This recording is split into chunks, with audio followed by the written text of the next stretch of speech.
जन्नत जे बारे में दिलचस्प मालूमात।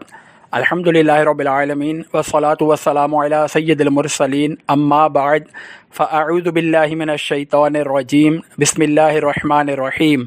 जन्नत जे बारे में दिलचस्प मालूमात। दुआए अत्तार, या अल्लाह पाक जेको भी मुकम्मल रिसालो जन्नत जे बारे में दिलचस्प मालूमात पढ़ी या ॿुधी वठे उन खे वालिदैन ऐं ख़ानदान समेत जन्नतुल फिरदौस में पंहिंजे प्यारे प्यारे आख़िरी नबी जो पाड़ो नसीब फ़रमाए। आमीन बिजाए ख़ातमिन नबिय्यीन सल्लल्लाहु अलैहि वसल्लम। जन्नत जो अनोखो मेवो दुरूद शरीफ़ जी फ़ज़ीलत। मुसलमाननि जा चौथा ख़लीफ़ा मौलाए कायनात हज़रत अली उल मुर्तज़ा शेर ख़ुदा रज़ी अल्लाहु अन्हु फ़रमाइनि था, अल्लाह पाक जन्नत में हिकु वणु पैदा फ़रमायो आहे जंहिंजो मेवो सूफ़ खां वॾो, ॾाढ़ूअ खां नंढो, मखण खां नरम, माखी खां मिठो ऐं मुश्क खां वधीक ख़ुशबूदार आहे। उन वण जूं शाख़ूं मोतियुनि जूं, थुड़ सोन जा ऐं पन ज़बरजद जा। हिन वण जो मेवो उहो ई खाई सघंदो जेको मदीने जे मीर सल्लल्लाहु तआला अलैहि वसल्लम ते घणे खां घणा दुरूद पाक पढ़ंदो। सल्लू अलल हबीब सल्लल्लाहु अला मुहम्मद। ॿ घर अल्लाह पाक हिन दुनिया खां अलावा ॿ ॿिया अज़बे अज़ीम शान घर पैदा फ़रमाया आहिनि। हिकु नेमतुनि वारो घर आहे जंहिंखे जन्नत चइबो आहे ऐं ॿियो सज़ा वारो घर आहे जंहिंखे दोज़ख चइबो आहे। अल्लाह पाक जन्नत में पंहिंजे ईमान वारनि जे लाइ केतिरियूं ई अहिड़ियूं नेमतूं जमा फ़रमायूं आहिनि जंहिंखे न कंहिंजे अखियुनि ॾिठो, न कंहिंजे कननि ॿुधो, न ई कंहिं माण्हूअ जे दिलि में इन जो ख़्यालु आयो। जन्नत जी तारीफ़ में जेके मिसाल ॾिना वेंदा आहिनि उहे सिर्फ़ु सम्झाइण जे लाइ आहिनि, न त दुनिया जी सभ खां बहितरीन शइ खे जन्नत जी कंहिं बि शइ सां का बि मुनासिबत रिविलेंस नाहे।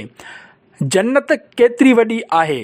जन्नत जा तलबगारो, जन्नत खे पैदा करण वारो असांजो ख़ालिक ऐं मालिक क़ुर्आन करीम जे सीपारे 4 सूरह आले इमरान जी आयत नंबर 133 में इरशाद फ़रमाए थो, वसारिऊ इला मग़फ़िरतिम मिर रब्बिकुम व जन्नतिन अर्दुहस समावातु वल अर्दु उइद्दत लिल मुत्तक़ीन।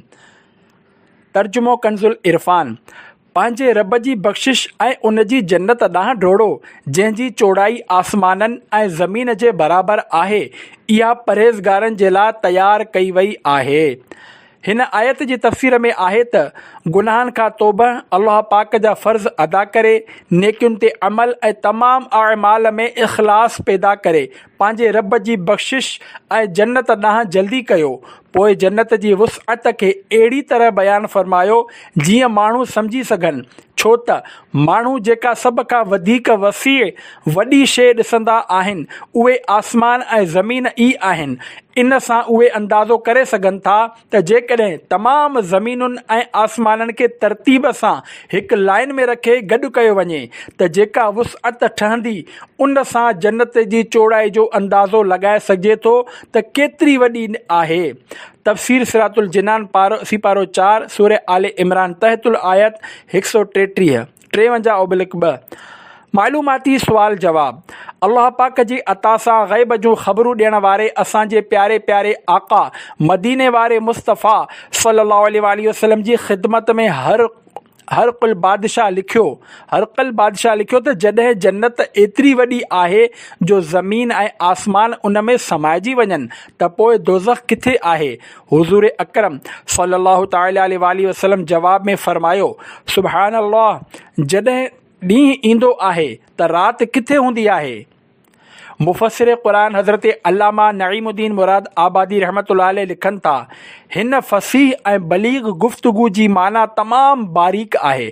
ज़ाहिरी तौर ते माना ही आहे त दौरे फ़ल्की याने आसमान जे चौधारी हिकु पासे खां ॾींहुं हासिलु थींदो आहे त इन जे ॿिए पासे राति हूंदी आहे। अहिड़ी तरह जन्नत जानिब बाला याने मथीं तरफ़ में आहे ऐं दोज़ख हेठीं तरफ़। मुसलमाननि जे ॿिए ख़लीफ़े हज़रत उमर फ़ारूक़ आज़म रज़ी अल्लाहु अन्हु खां यहूदियुनि ही सवाल कयो त पाण रज़ी अल्लाह अन्हु बि इहो ई जवाबु ॾिनो। उन ते यहूदियुनि अर्ज़ु कयो तौरेत में बि इहो ई सम्झायो वियो आहे। मतिलबु हीउ त अल्लाह पाक जी कुदरत ऐं इख़्तियार खां का बि शइ परे नाहे, जंहिं शइ खे जिते चाहे रखे। हीउ इंसान जी तंग नज़री आहे जो कंहिं शइ जे वॾे हुजण खां हैरान थी करे पुछणु लॻंदो आहे त अहिड़ी वॾी शइ किथे समाइजंदी। तफ़सीर ख़ज़ाइनुल इरफ़ान सीपारो 4 सूरह आले इमरान। गदा भी मुंतज़िर है खुल्द में नेकों की दावत का, खुदा दिन खैर से लाए सखी के घर ज़ियाफ़त का। शरह कलाम रज़ा। अल्लाह पाक जी बारगाह में इमाम अहले सुन्नत आला हज़रत रहमतुल्लाह अलैह जन्नत जे अज़ीम नेमतुनि जो ज़िक्र कंदे अर्ज़ कनि था, या अल्लाह पाक जन्नत में नेक बाननि खे केतिरियुनि ई नेमतुनि ऐं दावतुनि सां नवाज़ियो वेंदो। मां बि उन दावत जो इंतज़ारु करे रहियो आहियां। तुंहिंजे फज़ल ऐं करम सां ख़ैर सां इहो वक़्तु अचे जॾहिं असां जन्नती नेमतुनि सां लुत्फ़ अंदोज़ थियूं। सल्लू अलल हबीब सल्लल्लाहु अला मुहम्मद। जन्नत किथे आहे? जन्नत किथे आहे, हिन हवाले सां उलमाए कराम रहमतुल्लाहि अलैहिम जा मुख़्तलिफ़ इरशाद आहिनि। जॾहिं त वधीक सही ॻाल्हि हीअ आहे त जन्नत 7 आसमान खां मथे आहे, छो त क़ुरान करीम में आहे, इंदहा जन्नतुल मअवा, उन वटि जन्नतुल मावा आहे।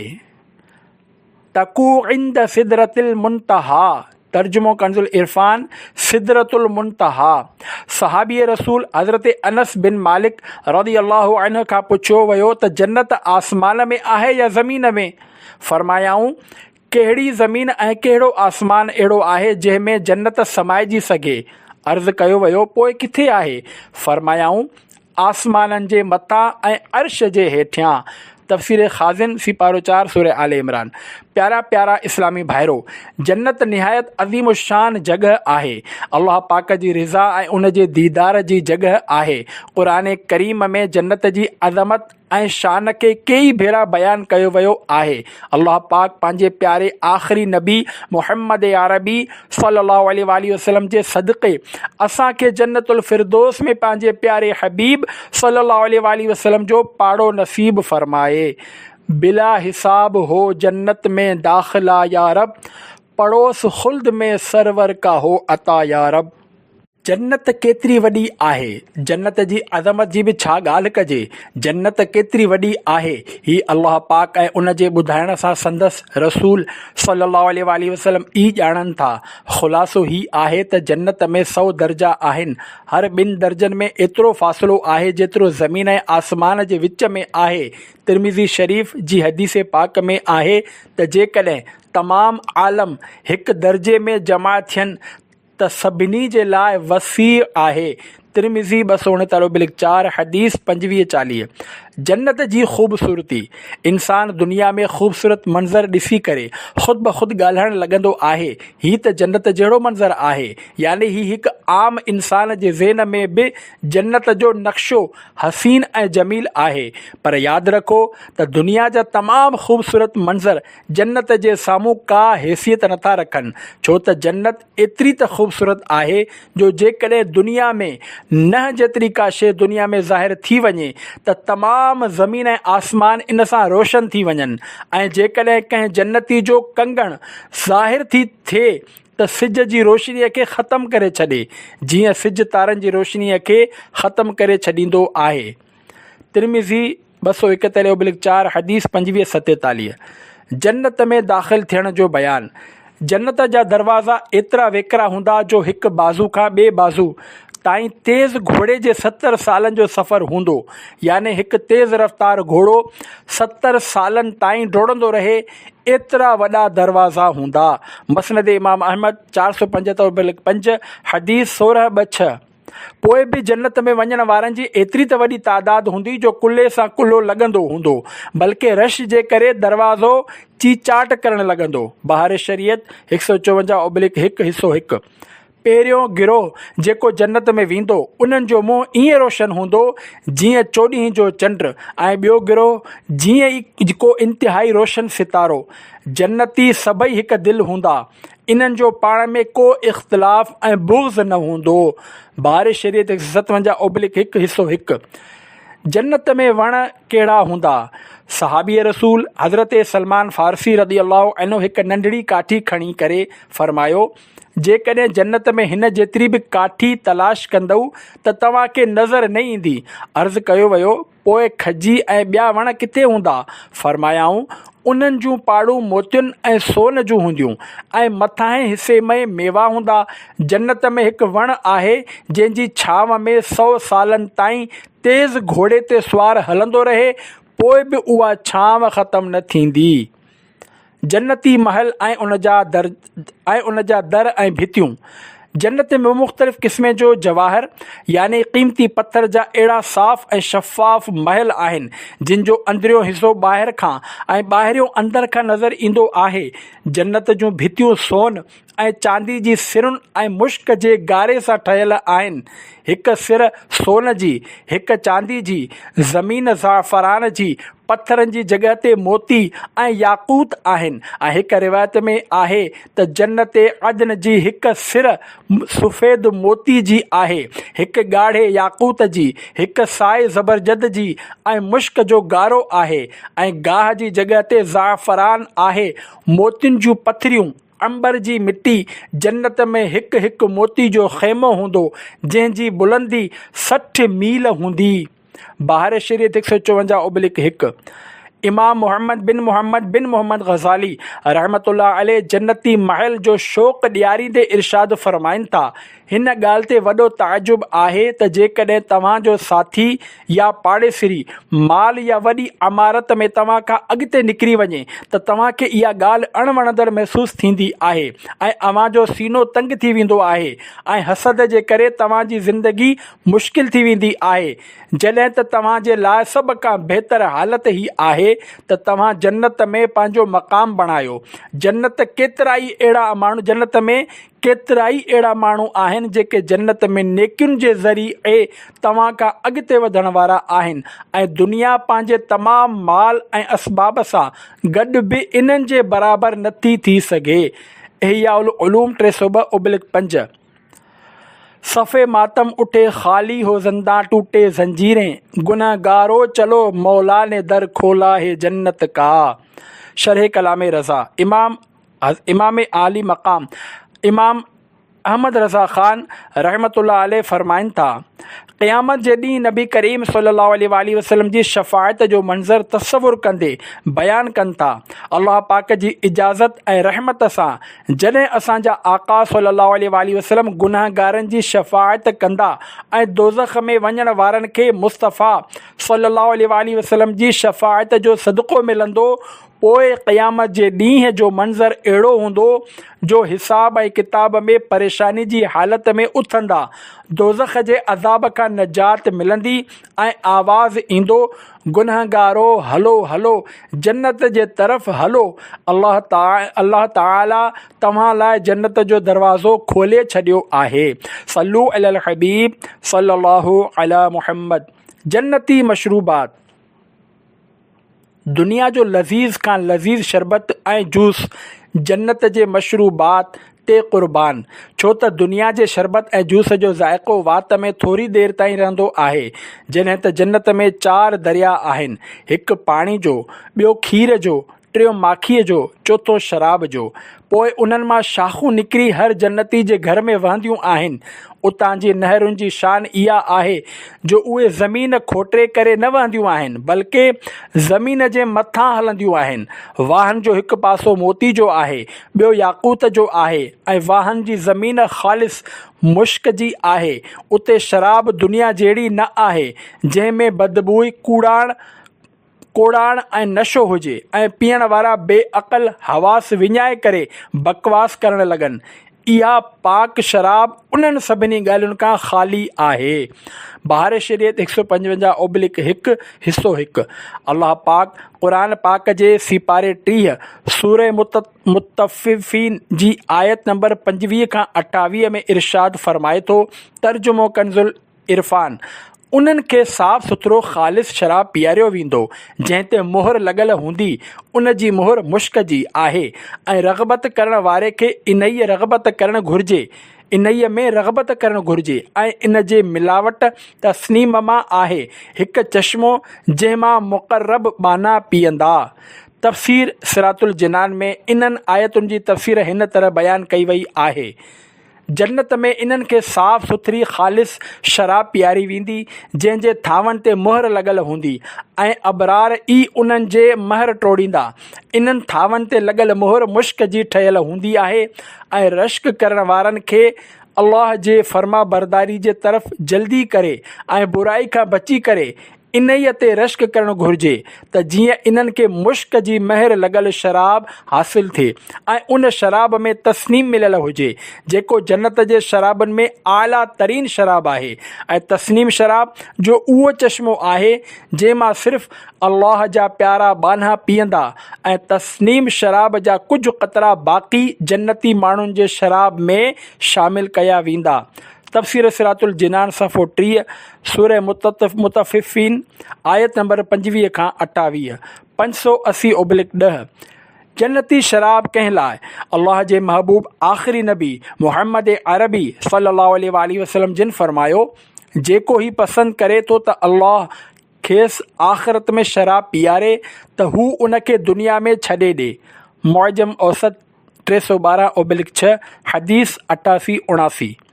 चश्मे तर और क़ल्ब मुज़तर दे अपनी उल्फत की मैं पिला या रब। जन्नती खाधा जेके माण्हू मुख़्तलिफ़ मुल्कनि ऐं शहरनि में खाधे जो ज़ाइक़ो चेक करण लाइ वेंदा आहिनि उन्हनि खे जन्नती खाधे जो शौक़ु रखणु घुरिजे। अल्लाह पाक क़ुरान पाक में जन्नती माण्हुनि जे खाधे जो ज़िक्र कंदे फ़रमायो आहे त उन्हनि खे मेवा, ताज़ा तवाना पखी, मन ऐं सलवा, माखी, खीर ऐं केतिरनि ई क़िस्मनि जा बेशुमार लज़ीज़ खाधा मिलंदा। उहे जेके ख़्वाहिश कंदा फ़ौरन उन्हनि जे साम्हूं मौजूदु हूंदो।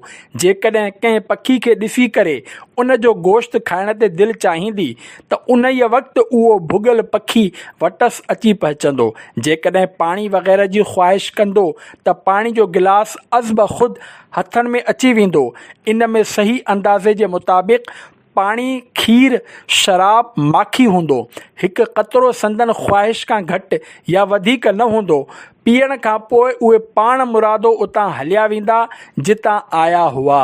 बहार शरीयत 155/1। जन्नती मेवा दुनियावी मेवनि जहिड़ा छो आहिनि? क़ुरान पाक में जन्नत जे मेवनि जे बारे में बयानु कयो वियो आहे त उहे मेवा बि दुनिया जे मेवनि सां मिलंदड़ जुलंदड़ हूंदा, छो त जन्नती दुनिया जे मेवनि खां मानूस हुआ पर उन्हनि जो ज़ाइक़ो दुनिया जे मेवनि खां तमामु घणो बहितरु हूंदो। सीपारो 1 सूरह बक़रा आयत नंबर 25 में इरशाद थिए थो। तर्जुमो कंज़ुल इरफ़ान। जॾहिं उन्हनि खे हिननि बाग़नि मां को मेवो खाइण लाइ ॾिनो वेंदो त चवंदा, ही त उहो ई रिज़्क़ आहे जेको असांखे पहिरियां ॾिनो वियो हो। हालांकि उन्हनि खे मिलंदड़ जुलंदड़ मेवो पहिरियां ॾिनो वियो हो। जन्नत में हाज़मे जो निज़ाम। जन्नत में का बि नजासत, गंदगी, थुक, जिस्म ते मिटी बिल्कुलु न हूंदी। हिकु ख़ुशबूदार आरामदह ओघराई ईंदी। ख़ुशबूदार आरामदह पघर निकिरंदो। तमामु खाधो हज़म थी वेंदो। ओघराई ऐं पघर मां मुश्क जी ख़ुशबू निकिरंदी। मुस्लिम सफ़ो 1165 हदीस 71-52। जन्नतियुनि जी ख़िदमत। हर जन्नती माण्हूअ जे मथनि खां घटि में घटि 10,000 ख़ादिम बीठा हूंदा। हर ख़ादिम जे हिकु हथ में चांदीअ जो प्यालो हूंदो ऐं ॿिए हथ में सोन जो प्यालो हूंदो ऐं हर हिकु प्याले में अलॻि अलॻि रंग जी नेमत हूंदी। जेतिरो खाईंदो वेंदो लज़्ज़त में घटिताई न ईंदी पर वधंदी वेंदी। हर गिरह में 70 लज़्ज़तूं हूंदियूं ऐं हर लज़्ज़त में ॿिए खां मुख़्तलिफ़ हूंदी ऐं इहे लज़्ज़तूं पाण में गॾु महसूसु थींदियूं। हिकु लज़्ज़त जो अहसासु ॿी लज़्ज़त में फ़र्क़ु न विझंदो। गदा भी मुंतज़िर है खुल्द में नेकों की दावत का, खुदा दिन खैर से लाए सखी के घर ज़ियाफ़त का। जन्नतियुनि जो शान। सुठा ऐं क़ीमती कपिड़ा पाइण जो शौक़ु रखण वारो जेकॾहिं जन्नत में जन्नत जो कपिड़ो पातो वञे त जेको बि उनखे ॾिसे बेहोश थी वञे ऐं माण्हुनि जूं अखियूं इनखे बर्दाश्त न करे सघनि। जन्नत वारनि जा कपिड़ा पुराणा न थींदा। जन्नती माण्हुनि जे मथे, अखियुनि ऐं अबरू खां सवाइ बदन ते किथे बि वार न हूंदा। इहे सभई बेरीश हूंदा। सुरमो लॻल अखियूं 30 सालनि जी उमिरि जा लॻंदा। मसनद इमाम अहमद 3/393 हदीस 9386। इन खां वधीक मालूम न थींदा, यानी 30 सालनि खां वधीक मालूम न थींदा। तिरमिज़ी 254/4 हदीस 2571। जन्नत वारनि जी जवानी कॾहिं बि ख़तमु न थींदी। नवां तरीक़ा इख़्तियार करे माण्हुनि खे सुठा नज़र अचण वारनि खे जन्नत में वठी वेंदड़ नेक अमल करण जी कोशिशि करणु घुरिजे। जन्नती हुरुनि जो हुस्न ऐं जमाल। प्यारा प्यारा इस्लामी भाइरो, हुर याने जन्नती औरत जेकॾहिं ज़मीन ॾांहुं ॾिसे त ज़मीन खां आसमान ताईं रोशन थी वञे ऐं ख़ुशबूअ सां भरिजी वञे ऐं चंड ऐं सिज जी रोशनी ख़तमु थी वञे ऐं इन जी चादर दुनिया ऐं माफ़ी हा, याने दुनिया ऐं दुनिया में जेको कुझु आहे खां बहितर आहे। बुख़ारी 264/4 हदीस 6568। हर जन्नती खे हौर ऐन याने वॾियुनि अखियुनि वारी जन्नती औरतुनि मां घटि में घटि 2 ज़ालूं अहिड़ियूं मिलंदियूं जो उन्हनि खे 70 जोड़ा पहिरियल हूंदा। पोइ बि उन्हनि कपिड़नि ऐं गोश्त जे ॿाहिरां इन्हनि जे भेॾियुनि जो मग़ज़ ईअं नज़र ईंदो जीअं सफ़ेद शीशे में ॻाढ़ी शराब नज़र ईंदी आहे।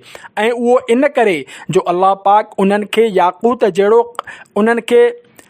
याकूत जहिड़ो करार ॾिनो आहे। याकूत में सोराख़ करे जेकॾहिं उन में धाॻो विधो वञे त ज़रूरु ॿाहिरां नज़र ईंदो। इंसान पंहिंजे चहिरे खे संदन रुख़सार में आईने खां बि वधीक साफ़ ॾिसंदो ऐं उन हूर ते अदना दर्जे जो जेको मोती हूंदो उहो अहिड़ो हूंदो जो मशरिक़ खां मग़रिब, ओभर खां ओलह ताईं रोशन करे छॾे। जॾहिं इंसान जन्नत में वेंदो त उन जे मथनि ऐं पेरनि ॾांहुं 2 हूरूं अहिड़े सुहिणे आवाज़ सां अल्लाह ताला जी तारीफ़ ऐं पाकी बयानु कंदियूं जो अहिड़ो मिठो आवाज़ मख़लूक कॾहिं बि न ॿुधो हूंदो। मुअज्जम कबीर 8/95 हदीस 74-78। सभ खां वधीक हूरूं कंहिंजे लाइ? ए आशिक़ाने रसूल, अल्लाह पाक जे प्यारे नबी मुहम्मद अरबी सल्लल्लाहु तआला अलैहि वसल्लम ते उथंदे वेहंदे ऐं हलंदे फिरंदे हमेशा दुरूद शरीफ़ पढ़ंदा रहो जो आख़िरी नबी सल्लल्लाहु अलैहि वसल्लम जिन जो फ़रमान आहे, जन्नत में सभिनी खां वधीक हूरूं उनखे मिलंदियूं जेको मूं ते सभ खां वधीक दुरूद शरीफ़ पढ़ण वारो हूंदो। अफ़्ज़लुस सलात अज़ नबहानी सफ़ो 25।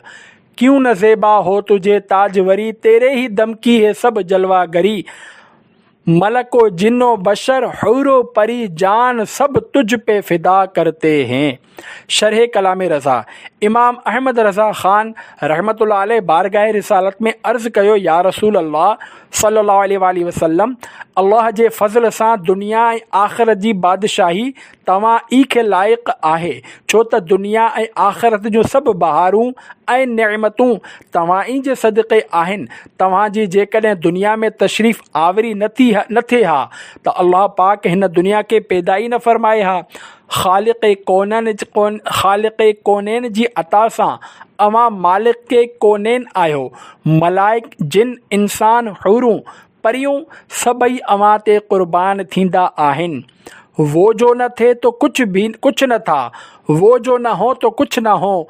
जान है वो जहान की, जान है तो जहान है।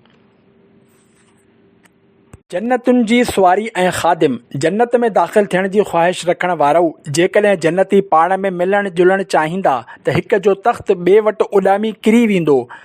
ऐं हिक ॿी रिवायत में आहे त उन्हनि वटि तमामु आला क़िस्म जूं सुवारियूं ऐं घोड़ा आंदा वेंदा ऐं उहे उन्हनि ते सुवार थी जिते चाहींदा वेंदा। अत-तरग़ीब व तरहीब 304/4 हदीस 115। जन्नती माण्हुनि खे मिलण वारनि नेमतुनि जो बयानु। रुतबे ऐं दर्जे जे लिहाज़ खां सभ खां नंढे जन्नतीअ खे 80,000 ख़ादिम ऐं 72 ज़ालूं मिलंदियूं हूंदियूं ऐं इन्हनि खे अहिड़ा ताज मिलंदा जो जिन जो सभिनी खां नंढो मोती ओभर ऐं ओलह जे विच खे रोशन करे छॾींदो। तिरमिज़ी 254/4 हदीस 2571। ऐं जेकॾहिं को मुसलमान औलाद जी ख़्वाहिश करे त उन जो हमल ऐं वज़ा याने ॿार जो पैदा थियणु ऐं पूरी उमिरि याने 30 सालनि जी ख़्वाहिश कंदे ई हिकु घड़ीअ में थी वेंदी। तिरमिज़ी 254/4 हदीस 2572। जन्नत में राति ऐं ॾींहुं न हूंदो। जन्नत जी ज़िंदगी ॾाढी प्यारी ऐं हमेशह रहण वारी आहे। इन करे जन्नत में निंड नाहे, छो त निंड हिकु क़िस्म जो मौत आहे ऐं जन्नत में मौत नाहे। हज़रत ज़ुहैर बिन मुहम्मद रज़ी अल्लाहु अन्हु फरमाइनि था, जन्नत में न राति आहे ऐं न ई सिज ऐं चंड। जन्नत वारा हमेशह नूर में रहंदा। इन्हनि लाइ राति ऐं ॾींहं जी मिक़दार हूंदी। राति जी सुञाणप पर्दा लटकाइण ऐं दरवाज़नि खे बंदि करण सां थींदी, जॾहिं त पर्दा हटाइण ऐं दरवाज़नि खे खोलण सां ॾींहं जी सुञाणप थींदी। अल्लाह पाक जी बारगाह में शहज़ादे आला हज़रत मुस्तफ़ा रज़ा ख़ान रहमतुल्लाह अलैह अर्ज़ कनि था, दाखिले खुल्द हमको जो फरमाए तू और जामे तहूर और मीना सुबह हम हों और हुरो गिल्मा लब आब जो देखें आदा तो रह जाएं पी कर लहू। अल्लाह अल्लाह अल्लाह अल्लाह सल्लु अलल हबीब सल्लल्लाहु अला मुहम्मद। जन्नत जी मौसम। हज़रत अब्दुल्लाह बिन मसऊद रज़ी अल्लाहु अन्हु फरमाइनि था, जन्नत में मौसम मोतदिल रहंदी। इन में न गर्मी हूंदी ऐं न थधि। अल-बदूर साफ़रा सफ़ो 512। जन्नत जी सभ खां वॾी नेमत। हज़रत सईद बिन मुसैब रज़ी अल्लाहु अन्हु जी मुलाक़ात हज़रत अबू हुरैरा रज़ी अल्लाहु अन्हु सां थी। हज़रत अबू हुरैरा रज़ी अल्लाहु अन्हु फरमायो, मां अल्लाह पाक खां सुवाल कयां थो त हू मूंखे ऐं तव्हांखे जन्नत जे बाज़ार में गॾु करे। हज़रत सईद रज़ी अल्लाहु अन्हु हैरान थी चयो, छा जन्नत में बाज़ार बि हूंदो? हज़रत अबू हुरैरा रज़ी अल्लाहु अन्हु फरमायो, हा, मूंखे रसूलुल्लाह सल्लल्लाहु अलैहि वसल्लम ॿुधायो आहे त जॾहिं जन्नती जन्नत में दाख़िल थींदा त पंहिंजे अमलनि जे हिसाब सां जन्नत जे दर्जनि में दाख़िल थींदा। पोइ उन्हनि खे दुनिया जे ॾींहं जे हिसाब सां हिकु हफ़्ते में इजाज़त ॾिनी वेंदी। पोइ हू पंहिंजे रब जी ज़ियारत कंदा ऐं अल्लाह पाक जो अर्श उन्हनि जे साम्हूं ज़ाहिर थींदो ऐं अल्लाह पाक उन्हनि ते जन्नत जे बाग़नि मां हिकु बाग़ में तजल्ली फ़रमाईंदो। पोइ उन्हनि लाइ नूर जा मिंबर, मोतियुनि जा मिंबर, याक़ूत ऐं ज़बरजद जा मिंबर, सोन ऐं चांदी जा मिंबर रखिया वेंदा। इन्हनि मां घटि दर्जे वारा जन्नती, हालांकि उन्हनि मां घटि को बि न आहे, मुश्क ऐं काफ़ूर जे दड़े ते हूंदा ऐं उहे ही तसवुर न कंदा त कुर्सियुनि वारा उन्हनि खां आला जॻह में आहिनि। हज़रत अबू हुरैरा रज़ी अल्लाहु अन्हु फरमाइनि था त मूं अर्ज़ु कयो, या रसूल अल्लाह सल्लल्लाहु अलैहि वसल्लम, छा असां पंहिंजे रब खे ॾिसंदासीं? फरमायाऊं, हा। छा तूं सिज खे ऐं चोॾीं जे राति में चंड खे ॾिसण में शक करीं थो? असां चयो, न। इरशाद फरमायो, अहिड़ी तरह तूं पंहिंजे रब खे ॾिसण में शक न कर। अल्लाह पाक हिन मजलिस में सभिनी जे साम्हूं हिन बेहिजाब हूंदो एसि ताईं जो उन्हनि मां हिकु शख़्स खे इरशाद फरमाईंदो, ए फ़लाणे जा पुट फ़लाणा, छा तोखे उहो ॾींहुं यादि आहे जॾहिं तूं हीअं चयो हो? अल्लाह ताला उनखे संदसि कुझु दुनियावी वाइदे ख़िलाफ़ियूं यादि ॾियारींदो। पोइ उहो शख़्स चवंदो, ए अल्लाह, छा तो मूंखे मुआफ़ न कयो? अल्लाह पाक फरमाईंदो, हा, तूं मुंहिंजे वसी रहमत जे करे ई त पंहिंजे हिन मक़ाम ते पहुतो आहीं। उहे इन ई हालत में हूंदा त हिकु ककर उन्हनि खे ढके छॾींदो ऐं इन्हनि जे मथां हिकु अहिड़ी ख़ुशबू जी बारिश कंदो जो उन जहिड़ी ख़ुशबू कंहिं बि शइ में न हूंदी। ऐं असांजो रब फरमाईंदो त वञो उन इनाम ॾांहुं जेको मूं तव्हां लाइ तयारु कयो आहे ऐं उन मां जेको चाहियो खणो। पोइ असां उन बाज़ार में पहुचंदासीं जंहिंखे चौधारी मलाइकनि घेरियो हूंदो। इन में अहिड़ियूं शयूं हूंदियूं जिन खे न कंहिं अखि ॾिठो, न कंहिं कन ॿुधो ऐं न दिलि में उन जो ख़्यालु गुज़रियो। पोइ असां जेको चाहींदासीं उहो असांखे ॾिनो वेंदो। उते ख़रीदो फ़रोख़्त न हूंदी ऐं उन बाज़ार में जन्नती हिक ॿिए सां मिलंदा ऐं बुलंद मर्तबे वारो पाण ईंदो ऐं हेठें दर्जे वारे सां मिलंदो। हालांकि इन्हनि में को बि हेठें दर्जे जो न हूंदो। हू उनखे जेको लिबास पहिरियल ॾिसंदो उनखे पसंदि ईंदो अञा उन जी आख़िरी ॻाल्हि बि ख़तमु न थींदी त हू पंहिंजे कपिड़नि खे बहितर महसूसु कंदो। हीउ उन लाइ हूंदो जो जन्नत में को बि ग़मगीन न थींदो।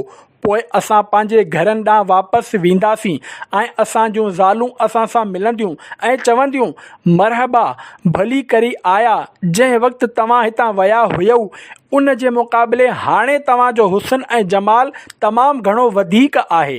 पोइ असां चवंदासीं, अॼु असांखे पंहिंजे रब जे दरबार में वेहणु नसीबु थियो हो।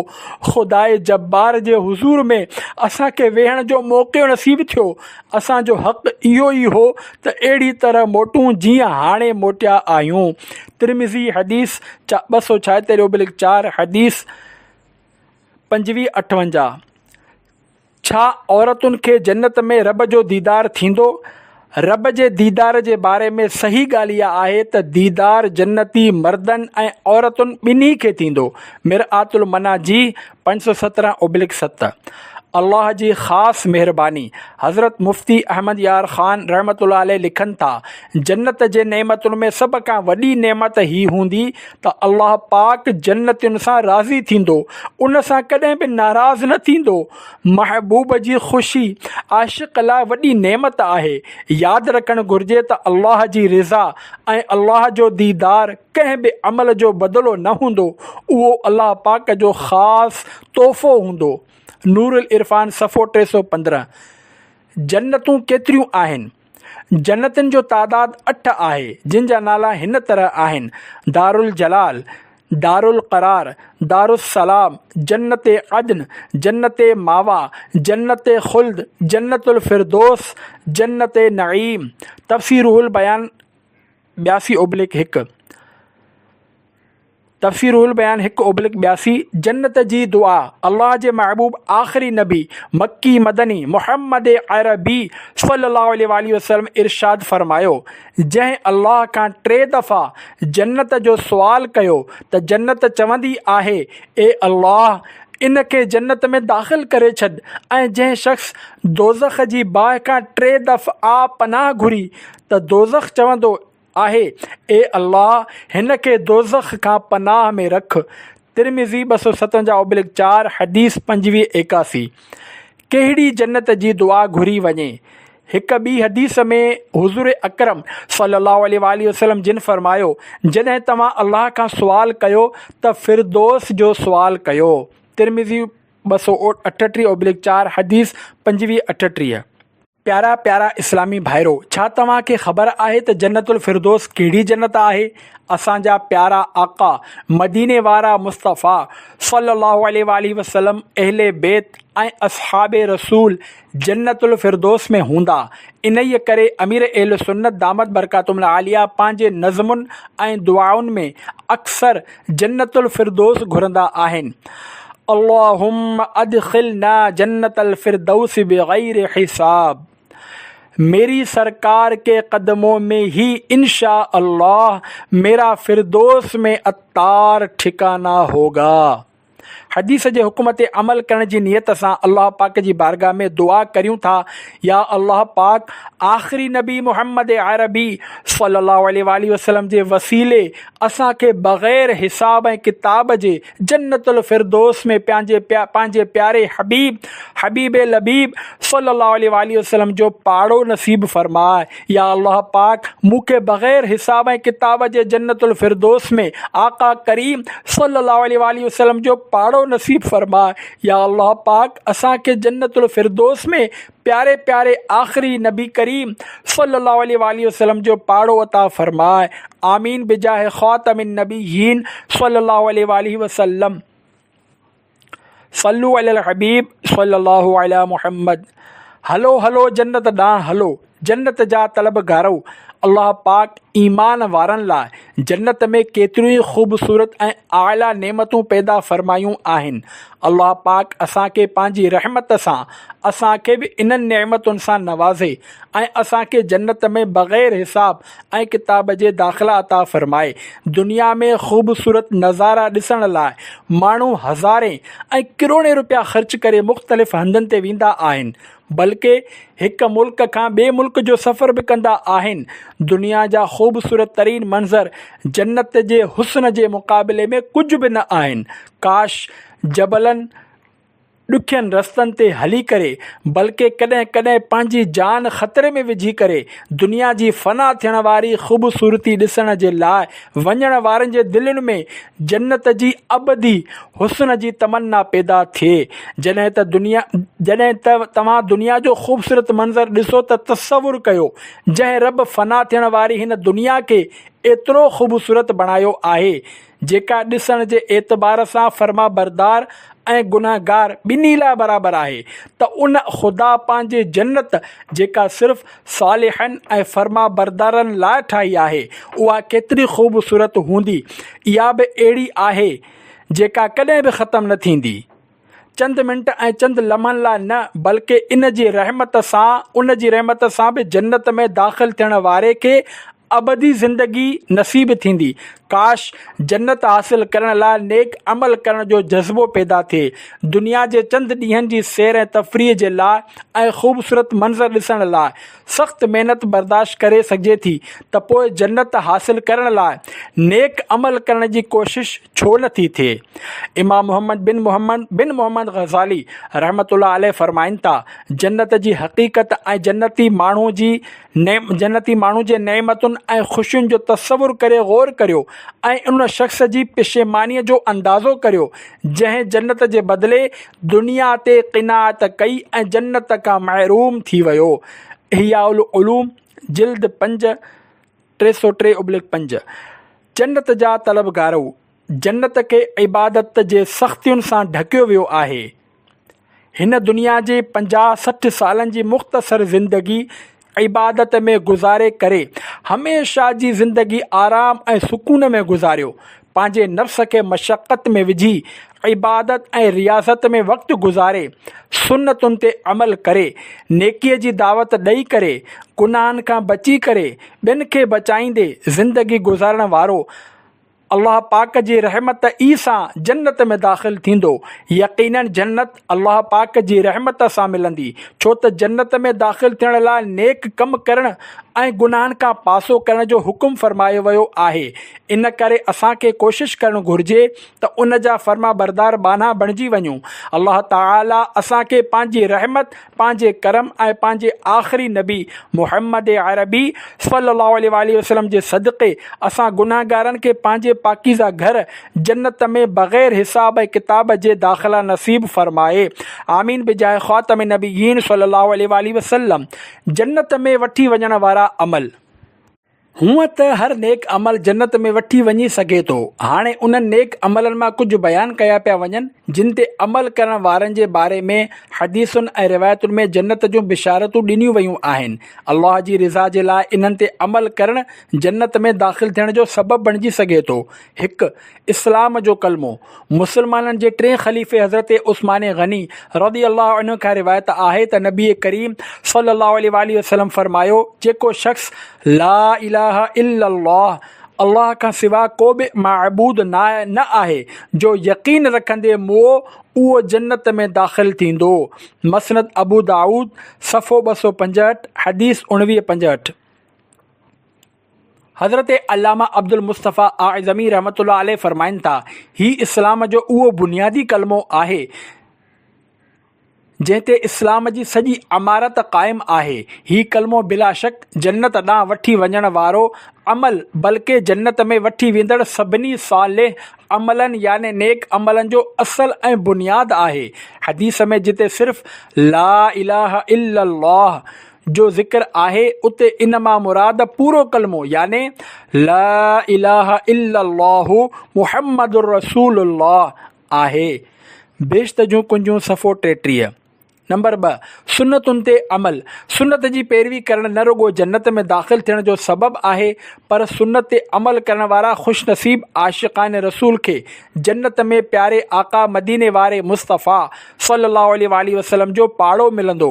जीअं त अल्लाह पाक जे फज़ल सां असां गुनाहगारनि खे जन्नत में वठी वञण वारे नबी करीम सल्लल्लाहु अलैहि वसल्लम जिन जो फ़रमाने जन्नत निशान आहे, जंहिं मुंहिंजे सुन्नत सां महबत कई उन मूंसां महबत कई, ऐं जंहिं मूंसां महबत कई उहो जन्नत में मूंसां गॾु हूंदो।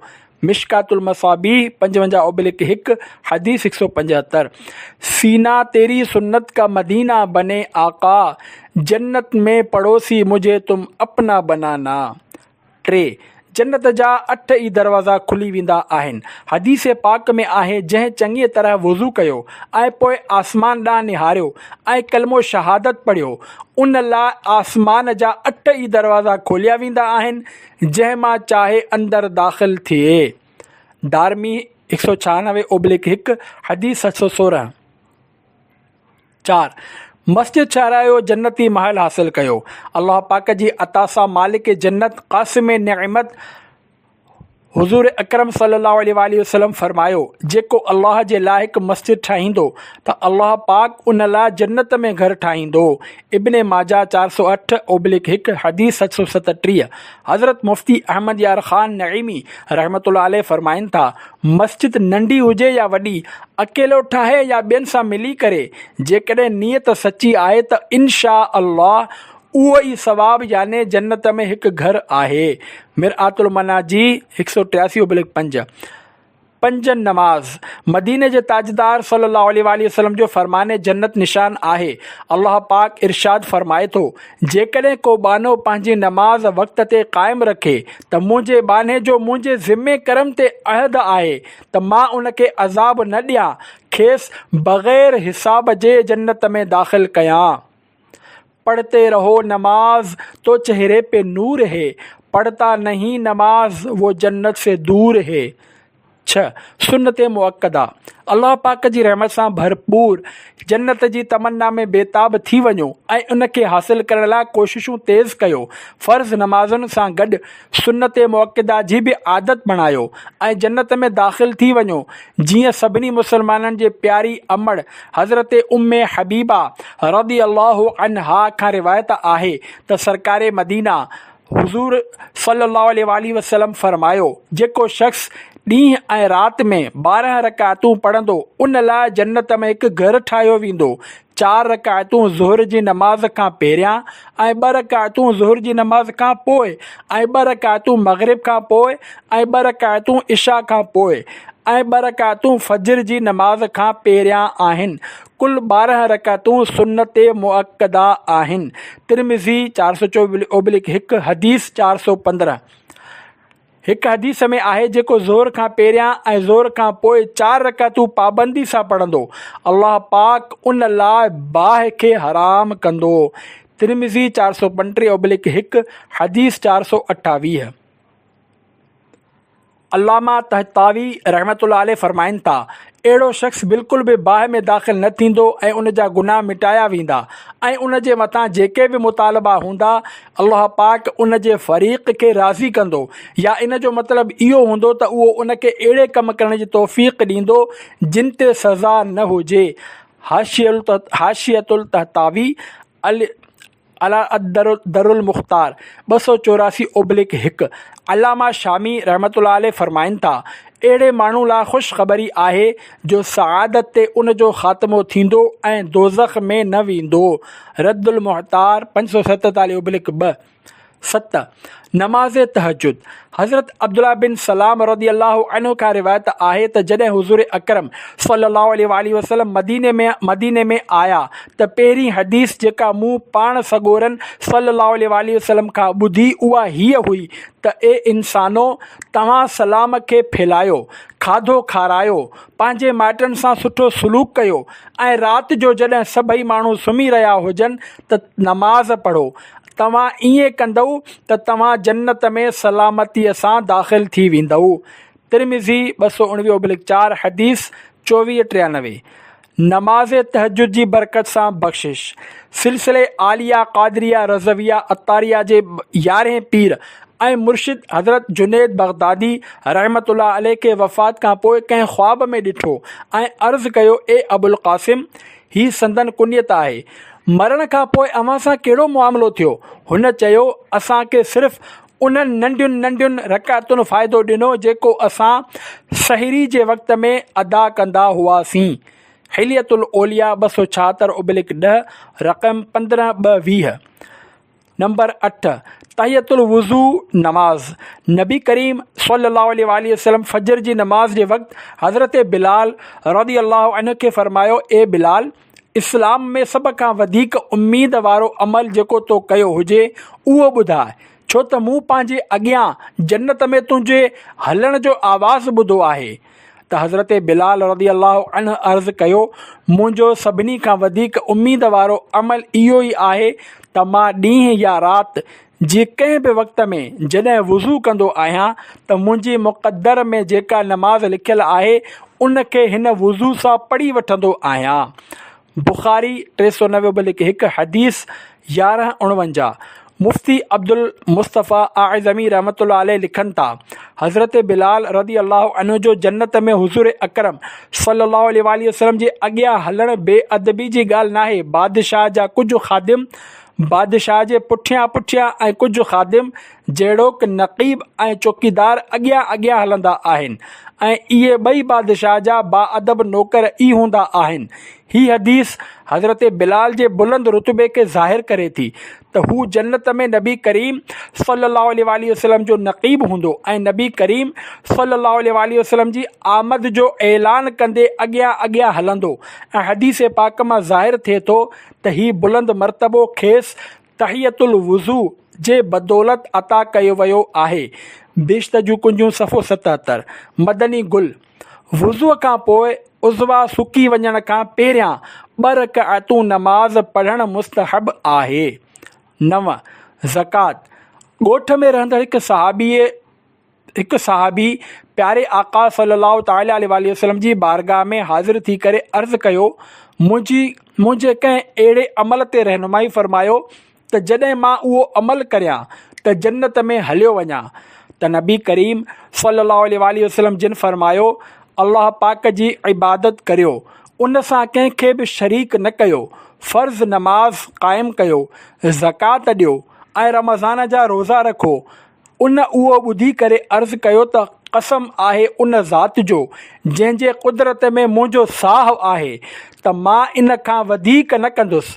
पोइ जॾहिं उहे पुठी फेराए हलिया विया त हुज़ूर अकरम सल्लल्लाहु अलैहि वसल्लम जिन फ़रमायो त जंहिंखे इहो पसंदि हुजे त हू कंहिं जन्नती शख़्स खे ॾिसे त उहो हिन माण्हूअ खे ॾिसी वठे।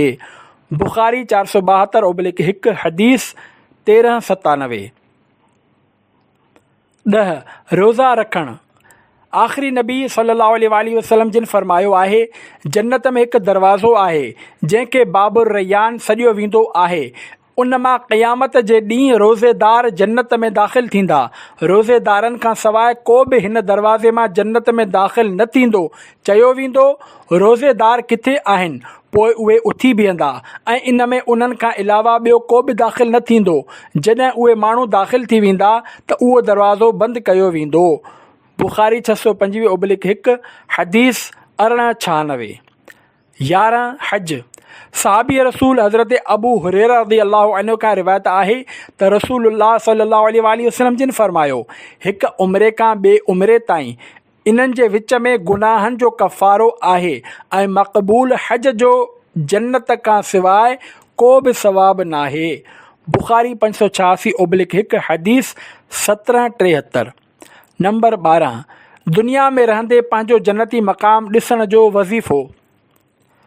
अल्लाह पाक जे आख़िरी नबी सल्लल्लाहु अलैहि वसल्लम ते रोज़ानो दुरूद शरीफ़ पढ़ंदा रहो। जेकॾहिं थोरी तवजो सां ऐं वक़्तु कढी रोज़ानो 1000 भेरा दुरूद पाक पढ़ी वठिजे त अहिड़े ख़ुशनसीब ते कहिड़ो करम थींदो आहे। ॿुधो, नबी करीम सल्लल्लाहु अलैहि वसल्लम जो फ़रमान आहे, जेको मूं ते हिकु ॾींहं में 1000 भेरा दुरूद पाक पढ़ंदो रहे उहो उन वक़्त ताईं न मरंदो जेसि ताईं हू जन्नत में पंहिंजी जाइ न ॾिसे। अत-तरग़ीब फ़ी फ़ज़ाइल अअमाल इब्न शाहीन सफ़ो 14 हदीस 19। हर वक्त जहाँ से कि उन्हें देख सकूँ मैं, जन्नत में मुझे ऐसी जगह प्यारे खुदा दे। औरतुनि खे जन्नत में छा मिलंदो? जन्नत जो बयानु पढ़ी या ॿुधी करे अक्सर औरतूं सोचींदियूं आहिनि त जन्नत में औरतुनि खे छा मिलंदो, या उहे औरतूं जेके शादीअ खां पहिरियां ई मरी वियूं आहिनि जन्नत में उहे वञण जी सूरत में कहिड़ी तरह रहंदियूं, त उन जे बारे में तफ़सील हिन रीति आहे। नंबर 1, औरतुनि खे जन्नत में संदन उहे मुड़ुस मिलंदा दुनिया में उहे जिन जे निकाह में हुयूं, बशर्त ही त मुड़ुस बि जन्नती हुजनि। नंबर 2, जेकॾहिं कंहिं औरत जो मुड़ुसु जन्नत में न वञी सघियो त उन जो निकाह कंहिं ॿिए जन्नती मर्द सां कयो वेंदो। अहिड़ी तरह जेके औरतूं कुंवारियूं मरी वेंदियूं आहिनि उन्हनि जी बि जन्नत में कंहिं मर्द सां शादी कई वेंदी। इन खां अलावा जन्नत जूं नेमतूं जहिड़ो महलात, लिबास, ग़िज़ाऊं ऐं इत्र वग़ैरह उहे मर्दनि ऐं औरतुनि में मुश्तरक आहिनि। फ़तावा अहले सुन्नत सिलसिला नंबर 7 सफ़ो 24। नंबर 3, जेकॾहिं का औरत हिक ॿिए पुठियां हिक खां वधीक मर्दनि सां निकाह करे थी त इन में बि 2 कौल आहिनि। हिकु कौल मुताबिक़ जंहिं शख़्स जे निकाह में सभिनी खां आख़िर में हुई उन सां गॾु जन्नत में हूंदी, जीअं पाण सॻोरन सल्लल्लाहु अलैहि वसल्लम जो अज़ीम शान फ़रमान आहे, औरत जन्नत में पंहिंजे उन मुड़ुस जे निकाह में हूंदी जेको दुनिया में संदसि सभिनी खां आख़िरी मुड़ुसु हो। ॿियो कौल आहे त जंहिंजो इख़लाक़ बहितरीनु हूंदो उन खे ई मिलंदी, जीअं सभिनी मुसलमाननि जी प्यारी अमड़ हज़रत बीबी उम्मे सलमा रज़ी अल्लाहु अन्हा अर्ज़ु कयो, या रसूल अल्लाह सल्लल्लाहु अलैहि वसल्लम, कुझु औरतूं हिन दुनिया में 2, 3 या 4 मुड़ुसनि सां हिक खां पोइ ॿी शादी कनि थियूं, पोइ मरण खां बाद उहे जन्नत में गॾु थियनि त उहा औरत कहिड़े मुड़ुस लाइ हूंदी? पाण सॻोरन सल्लल्लाहु अलैहि वसल्लम फरमायो, उन खे इख़्तियार ॾिनो वेंदो ऐं जंहिं मुड़ुस जो अख़लाक़ दुनिया में बहितरीनु हूंदो उहा उन मुड़ुस खे चूंडींदी। मुअजम कबीर 308-23 हदीस 870। इन्हनि ॿिन्ही अहादीस में ऐं अक़वाल में को बि टकराव नाहे। जीअं त हज़रत इमाम अहमद बिन हजर मक्की शाफ़ई रहमतुल्लाह अलैह फरमाइनि था, जंहिं औरत हिक ॿिए पुठियां कई निकाह कया हुजनि ऐं हर हिकु मुड़ुस उन खे तलाक़ ॾिनी हुजे पर आख़िरी मुड़ुस उन खे तलाक़ न ॾिनी ऐं उहा उन जे निकाह में मरी वई, त इन सूरत में उन जी शादी जन्नत में आख़िरी मुड़ुस सां कई वेंदी, जीअं पहिरीं हदीस में आहे। ॿी सूरत हीअ आहे त जेकॾहिं हिन घणियूं शादियूं कयूं पोइ हर मुड़ुस हिन खे तलाक़ ॾेई छॾी ऐं जॾहिं हूअ मरी वई त उन जी कंहिं सां बि शादी न हुई त सिर्फ़ु इन ई हालत में उन खे इख़्तियार ॾिनो वेंदो ऐं जंहिं मुड़ुस जो अख़लाक़ दुनिया में बहितरीनु हूंदो उहा उन मर्द खे इख़्तियार कंदी। फ़तावा हदीसिया सफ़ो 70 मां इक़्तिबास। 18 शयूं जेके जन्नत खां दुनिया में आयूं आहिनि। 1, असांजे प्यारे आका सल्लल्लाहु अलैहि वसल्लम जिन फरमायो, मुंहिंजे घर ऐं मिंबर जे विच में जॻह जन्नत जे बाग़नि मां हिकु बाग़ आहे। बुख़ारी 402/1 हदीस 1195। 2-5 मदीने जे सुल्तान सल्लल्लाहु अलैहि वसल्लम फरमायो त 4 बरकत वारियूं शयूं अल्लाह पाक जन्नत मां नाज़िल कयूं आहिनि, लोह, बाहि, पाणी ऐं लूणु। तफ़सीर सावी सिपारो 27 अल हदीस सूरे हदीस 625। 4 जन्नती जबल ऐं नहरूं। 6-13 मदीने जे सरदार सल्लल्लाहु अलैहि वसल्लम जिन फरमायो, 4 नहरूं जन्नत जे नहरुनि मां आहिनि, नील, फुरात, सईहान, जैहान, ऐं 4 जबल जन्नत जे जबलनि मां आहिनि, उहद, तूर, लुबनान ऐं वरक़ान। अल-बदर साफ़रा सफ़ो 529। 14-17 जॾहिं हज़रत आदम अलैहिस्सलाम जन्नत मां ज़मीन ते आया त हजर असवद हज़रत मूसा अलैहिस्सलाम जी असा, लोह ऐं हर क़िस्म जा ॿिज जन्नत मां गॾु खणी आया हुआ। नंबर 18 मिअराज जी सुवारी बुराक़ जन्नत मां आयो हो। माखूज अरमरातुल मनाजी 170/8। जिब्रील अमी बुराक लिए जन्नत से ज़मीं पर आ पहुँचे, बारात फ़रिश्तों की आई, मेराज को दूल्हा जाते हैं। सल्लु अलल हबीब सल्लल्लाहु अला मुहम्मद व आलिही व अस्हाबिही व बारक वसल्लम।